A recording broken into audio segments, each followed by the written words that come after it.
TV Evangelizar tem o prazer de apresentar o terceiro episódio da série Viajar é Preciso.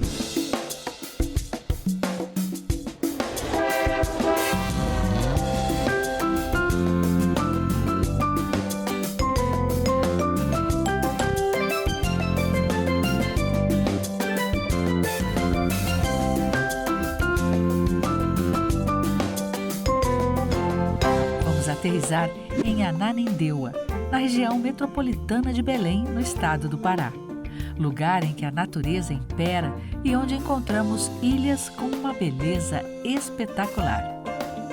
Essa é Ananindeua, segunda cidade mais populosa do estado do Pará e a quarta da região norte. São mais de 535 mil habitantes que vivem aqui e se dividem entre duas realidades muito diferentes: a agitação dos grandes centros urbanos e a tranquilidade da vida pacata. Ananindeua é um dos 5 municípios da região metropolitana do Pará e sua história se confunde com a da capital, Belém. Os primeiros registros da ocupação da região, onde hoje é Ananindeua, datam do século XVIII, por volta do ano de 1790, com a instalação dos primeiros engenhos, propriedades produtoras de açúcar às margens dos rios Uriboca e Guamá. Em 1850, começa a ocupação ribeirinha em uma parte do rio Maguariaçu, causada pela cabanagem, revolta popular que aconteceu no período regencial pela independência da província do Grão-Pará, hoje estado do Pará. Muitos indígenas, ribeirinhos e ex-escravos que acabaram usando Ananindeua como rota de fuga dos conflitos, ali se estabeleceram. Mas o desenvolvimento da cidade só começa mesmo com a chegada da Estrada de Ferro de Bragança, primeira ferrovia construída na Amazônia. O objetivo era otimizar o escoamento da produção agrícola e a conexão entre a capital do Pará e as colônias agrícolas localizadas no nordeste do estado, tendo Bragança como cidade polo. Outro propósito era viabilizar a conexão por terra entre a capital Belém e a capital do Maranhão, São Luís. As obras começaram em 1883 e o tráfego foi aberto em 1884. Há registros históricos que indicam que Ananindeua talvez tenha sido povoada por cabanos que transitavam, que faziam esse percurso antes de tornar-se o município que é hoje. As primeiras povoações surgiram em função da estrada de ferro Belém-Bragança, que cortava o município, e o município tinha uma estação. Ao redor dessa estação, a população foi se aglomerando e surgiu então o primeiro povoado. O local se tornou uma parada estratégica, onde era realizada a manutenção dos trens. Com isso, surgiu uma pequena vila de operários que dormiam na cidade para depois seguirem rumo a Belém. A aceleração do crescimento fez com que a área fosse reconhecida como freguesia e, mais tarde, como distrito da capital paraense. Em 1938, por um ato do governo estadual, Ananindeua passou a ser considerada como sede distrital, pertencendo ao município de Santa Isabel do Pará, retornando ao patrimônio territorial de Belém. E em 1944, no dia 3 de janeiro, foi então confirmada a criação do município de Ananindeua. Mas você deve estar se perguntando de onde vem o nome Ananindeua. O nome vem dessa árvore conhecida como anani ou ananim. Nativa da América Latina e da África tropical, a espécie é abundante na região. Daí o nome Ananindeua, que na linguagem tupi significa lugar de ananim. A árvore produz uma resina amarela contida no caule, folhas e frutos que na época servia de cola utilizada para lacrar as fendas das embarcações. A planta também tem propriedades medicinais, serve para encebar cordas e é utilizada até mesmo na fabricação de tochas. Ananindeua era considerada uma cidade dormitório. onde os moradores saíam para trabalhar em municípios vizinhos e voltavam apenas para dormir. Essa realidade mudou a partir de 1960, quando foi inaugurada a BR-010, também conhecida como Rodovia Belém-Brasília. Nesse período, as indústrias localizadas em Belém começaram a se estabelecer ao longo dessa rodovia, mudança que foi estratégica por conta da utilização dos sistemas rodoviário e fluvial de transporte para o escoamento da produção, já que a área faz limite com o rio Maguari. Esse movimento levou à criação do Distrito Industrial de Ananindeua, em 1979, localizado nas proximidades da rodovia BR-316. Hoje, o Distrito Industrial de Ananindeua conta com aproximadamente 60 empresas em uma área de mais de 470 mil hectares. A produção é escoada para os mercados regional, nacional e também internacional. A cidade possui o terceiro maior produto interno bruto do Pará. Ananindeua tem inúmeras belezas, muitas conhecidas e outras ainda pouco desvendadas. Lugares que reúnem fragmentos da história e da luta de um povo. No centro de Ananindeua, encontramos a Praça Matriz. Fundada na década de 50, passou por várias reformas até ser reinaugurada em 2014. Aqui fica a Igreja Matriz Nossa Senhora das Graças. A praça sempre foi palco de devoção religiosa, onde diversas comunidades do município realizam suas procissões religiosas. Outro lugar marcante na cidade é o Museu Parque Seringal. Criado em 2012, o primeiro museu de Ananindeua era parte de uma propriedade que pertenceu a famílias de imigrantes japoneses, onde foi cultivada uma plantação de seringueiras na década de 40. É da seringueira que se extrai o látex, líquido branco com o qual é possível produzir borracha natural. Essa riqueza foi responsável pelo ciclo da borracha, que teve seu auge entre os anos de 1879 e 1912, com uma sobrevida entre os anos de 1942 e 1945, no decorrer da Segunda Guerra Mundial. A operação extrativista da matéria-prima látex na Amazônia se mostrou lucrativa e foi muito explorada, assegurando lucros extraordinários para a região norte do Brasil. A partir dessa fase, teve início o processo de urbanização e modernização dessa região do país. A história da extração da seringa, para a produção da borracha, um momento que foi historicamente muito importante para o desenvolvimento do estado do Pará. Com o desenvolvimento econômico de Belém e sua expansão territorial em função do ciclo da borracha, a cidade de Ananindeua se tornou parte da região metropolitana, sendo alvo de políticas públicas voltadas para a construção de conjuntos habitacionais. Porém, o espaço com as seringueiras permaneceu preservado.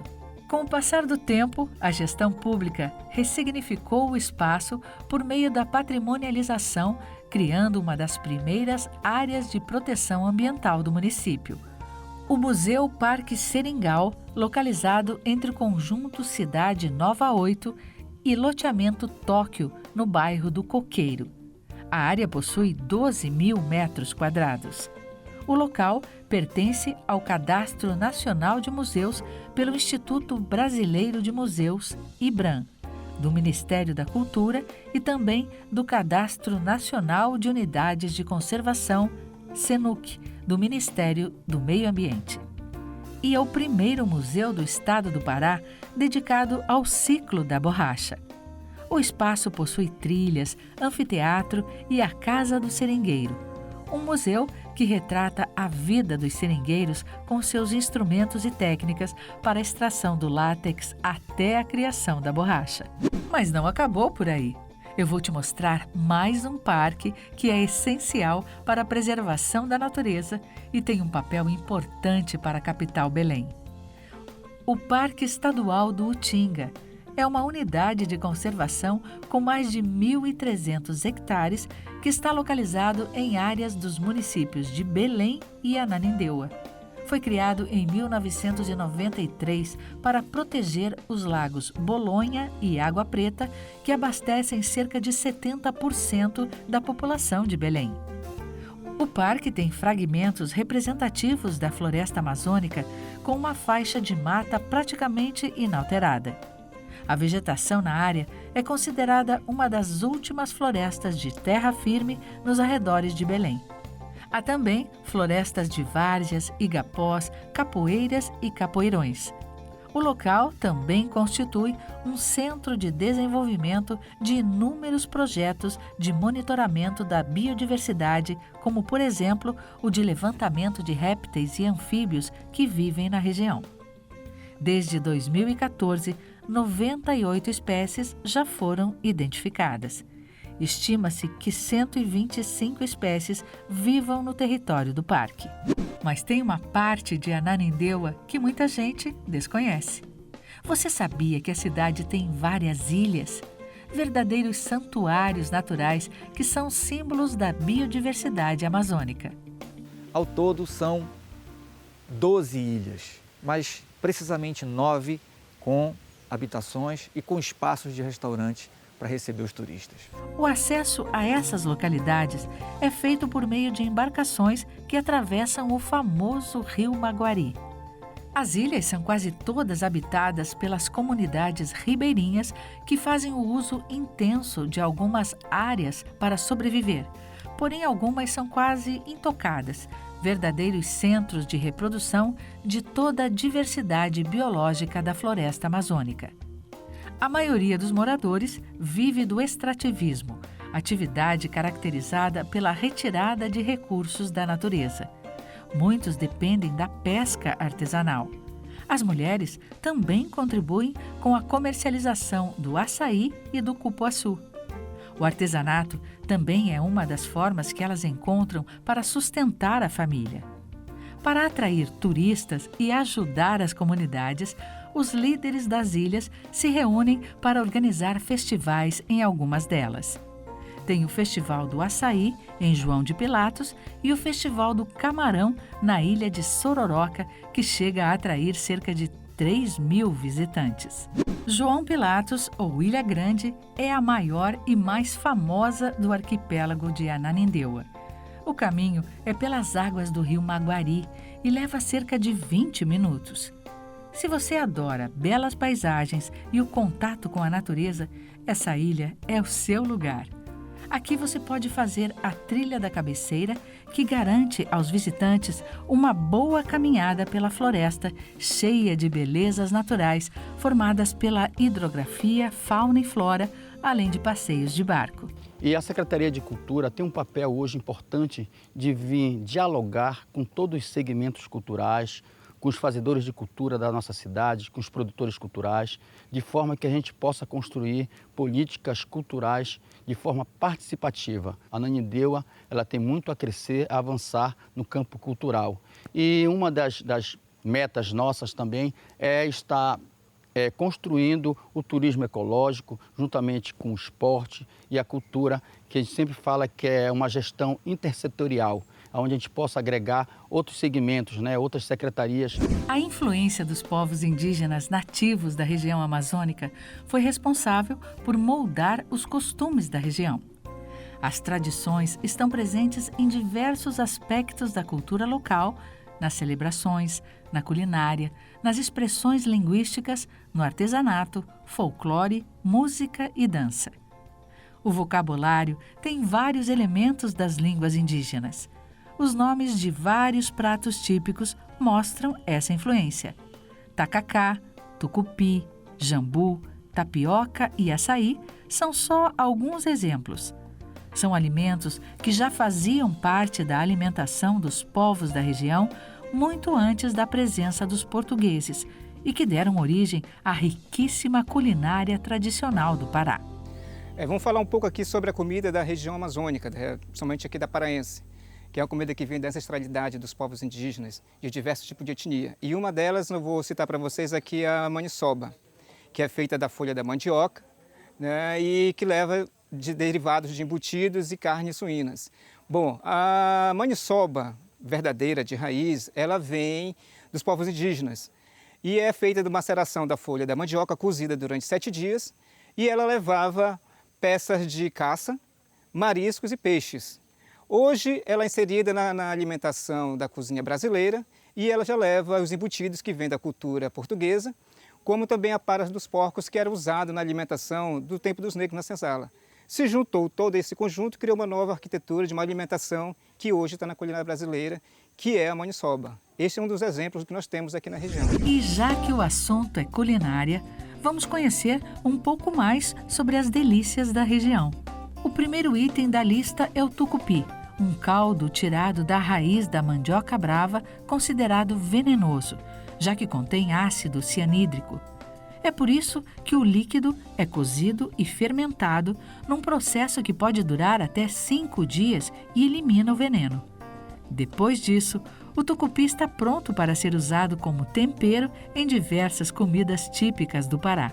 Não é à toa que é considerado um coringa da culinária regional. Bem, nós temos alguns pratos típicos paraenses e todos eles usam ricamente as hortaliças e o famoso tucupi. O mais tradicional é a galinha caipira e o pato com ervas.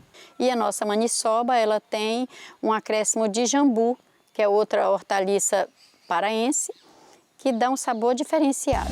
Mas as folhas de jambu vão além da culinária. A erva, que tem capacidade de anestesiar a boca, deixando uma sensação diferente, também é utilizada na medicina caseira.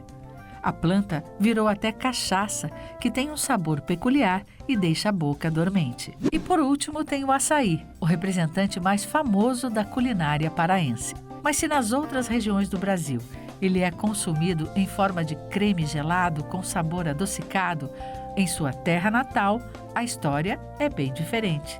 Aqui ele é preparado como acompanhamento para pratos salgados. O açaí aqui também é servido com alguns sabores, com camarão, com peixe frito, com o frango frito, com algumas outras sabores salgados que dá o destoa do açaí.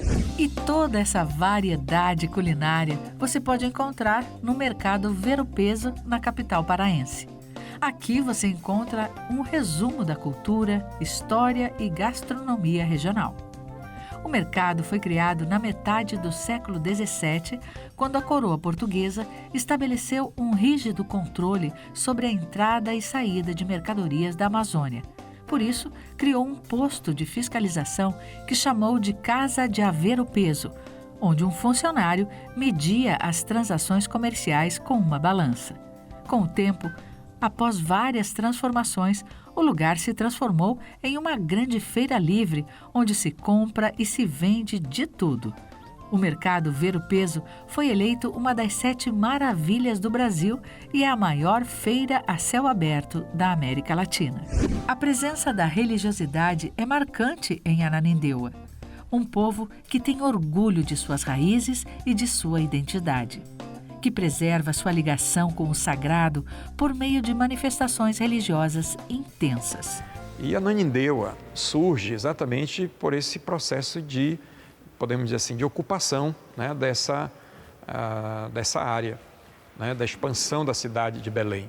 Primeiro, através da estrada de ferro, Belém-Bragança, né, que deixou ali, digamos, muitas pessoas que começaram a habitar esses pedaços próximos à estrada, ou de pessoas que vinham do interior através dos diversos rios, furos e igarapés, né, que existem nessa região. É uma região bastante, eu diria assim, bucólica. Com a BR-316, ou a Belém-Brasília, como a gente chama, esse processo acelerou, de formas que hoje é muito difícil a gente perceber algum limite, alguma fronteira entre, por exemplo, Belém, Ananindeua ou Marituba, porque praticamente é um aglomerado só, né, de tantas pessoas que foram habitar ali. Quando a gente pensa a religiosidade, né, desse povo que habita a região metropolitana, nós temos que pensar sempre numa religiosidade muito forte, centrada, por exemplo, no devocionalismo, na devoção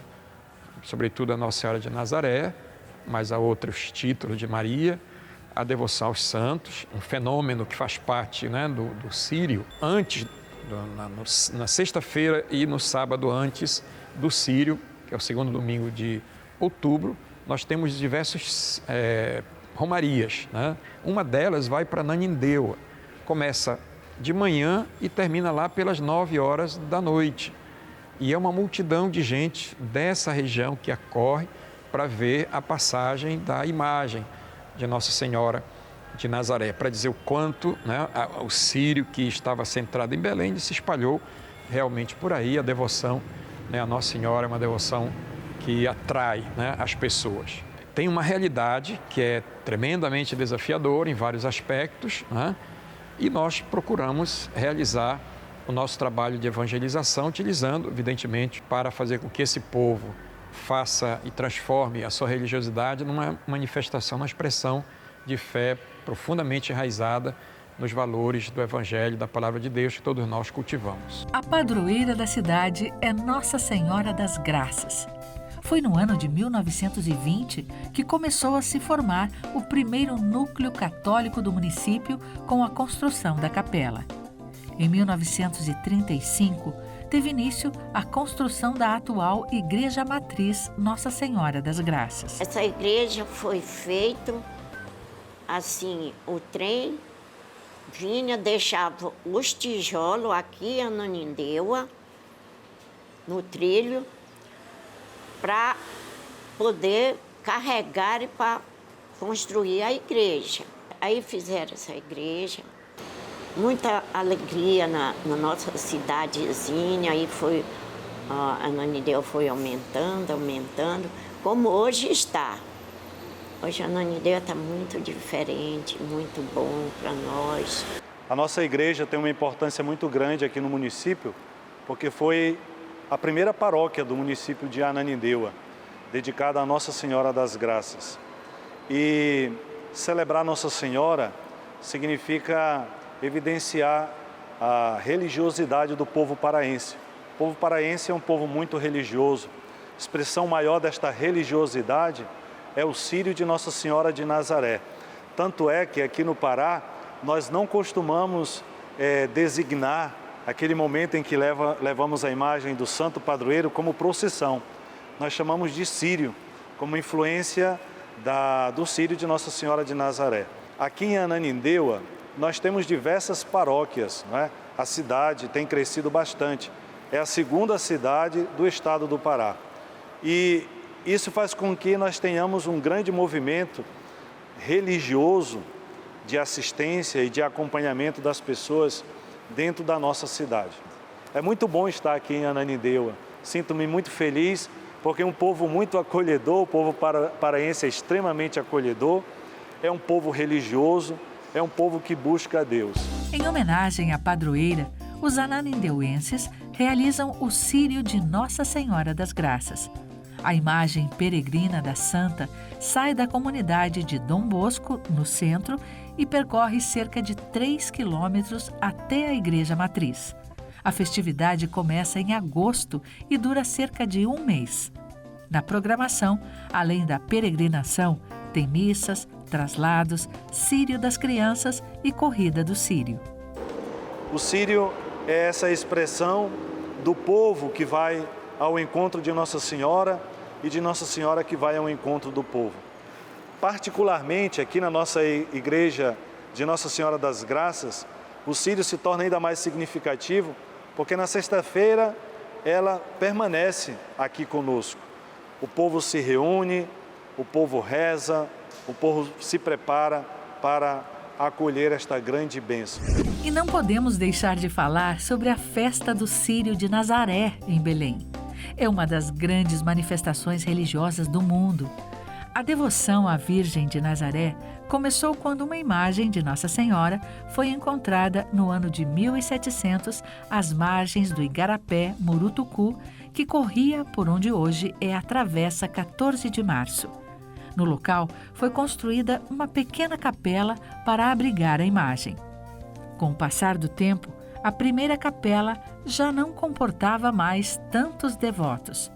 Foram construídas então mais 2 capelas e, por fim, a Basílica de Nazaré. O primeiro círio foi realizado em dezembro de 1793. Milhares de pessoas acompanham o cortejo para homenagear Nossa Senhora. Desde 2004, o Círio de Nazaré é considerado patrimônio imaterial pelo Instituto do Patrimônio Histórico e Artístico Nacional. Em 2013, foi nomeado Patrimônio Cultural da Humanidade pela Unesco. Diversos milagres são atribuídos a Nossa Senhora de Nazaré. A Jocelina é a prova de que a fé na Virgem salvou a vida de seu filho. Quando eu tinha 13 anos de idade, aconteceu que literalmente eu tomei muito suco de maracujá, essa foi a verdade. Abaixou minha pressão e eu tive uma convulsão. Essa convulsão, ela meio que alarmou todos os meus vizinhos, foi uma coisa assim muito chocante. E estava só eu e minha mãe dentro de casa. Meu pai tinha acabado de viajar e essa história, ela faz parte muito da minha ligação com o Círio de Nazaré, porque foi daí que a minha mãe viu toda a situação, viu que poderia ser uma coisa que me levaria à morte de fato e pediu a intercessão de Nossa Senhora de Nazaré para que ela pudesse agir na minha vida, que ela pudesse me ajudar, para que aquele momento pudesse de fato ser um momento de vitória e não de tristeza. E foi que superei todas as ideias que os médicos tinham sobre a situação. Eu, de fato, fiquei num momento muito mal, mas consegui superar tudo. E minha mãe fez a promessa. Eu olhei para a imagem da Senhora, que eu sou devota muito dela, Nossa Senhora de Nazaré, e pedi que ela intercedesse por mim, que mandasse alguém, me ajudasse. Eu pedi para ela que se ela botasse, que ele ficasse bom naquela hora, que nada de mal acontecesse com ele, que eu andaria de Maracanã até aqui em Belém, até aqui na Basílica. Como um bom cristão devoto de Nossa Senhora de Nazaré, venho sempre para o Círio, sempre que eu posso eu estou atuando, sempre que eu posso eu estou em alguma festividade. E é isso que me motiva. Eu acho que a fé do paraense é linda demais e merece total reconhecimento. E com esse depoimento emocionante, partimos de Ananindeua, cidade que nos mostrou a força da tradição, as belezas da natureza e a fé de um povo que não deixa de acreditar mesmo diante das dificuldades. Da terra brotou teu nome, na força da voz tupi, nasceste nas tenras asas do Maguari. E no próximo episódio da série Viajar é Preciso, vamos desembarcar em Juiz de Fora, no interior do estado de Minas Gerais. Você vai saber como o ciclo do ouro deu origem a essa joia mineira. Te espero aqui, na TV Evangelizar.